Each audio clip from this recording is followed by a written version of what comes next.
একটা মজার জিনিস দেখতে, আমি না একটা জিনিস অর্ডার করেছিলাম, এটা হচ্ছে মুখে মাখার জিনিস। তো আমি না ওকে বলেছিলাম যে তুমি তো শুয়ে আছো, আমি তোমার উপরে না এক্সপেরিমেন্ট করব। তো যেই না শুনেছে ও আস্তে করে আমার কোল থেকে নেমে গেছে। আসলে আমি একটা ডট অ্যান্ড কি সানস্ক্রিন অর্ডার করেছিলাম, প্রচুর রোদ্দুর দিল্লিতে, আর বেরোলেই মুখে ট্যান পড়ে যাচ্ছে, তাই জন্য একটা সানস্ক্রিন অর্ডার করেছি।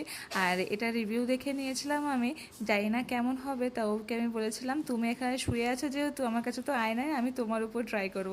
আর ও সেটা কখনোই রাজি হচ্ছিল না, তারপরে জোর করে ওকে আমি রাজি করিয়েছি। আর ও দেখো চোখ বন্ধ করে রয়েছে যাতে ও ভিডিও না করবে, তাই জন্য। তাও আমি তো শুনবো না, তুমি শুয়ে আছো চোখ বন্ধ করে থাকো, আমি আমার কাজ করি। আর সানস্ক্রিনটা লাগিয়ে দিলাম, সানস্ক্রিনটা তো ভালোই লাগলো। এখন হচ্ছে বাইরে বেরিয়ে দেখতে হবে রোদের সামনে ও মানে সানস্ক্রিনটা কেমন কাজ করে রোদে। তারপর ওকে আমি বলছিলাম যে যাও দেখো কোথাও রোদ আছে নাকি, একটু ঘুরে আসো, তারপরে আমরা দেখবো যে সানস্ক্রিনটা কেমন কাজ করে।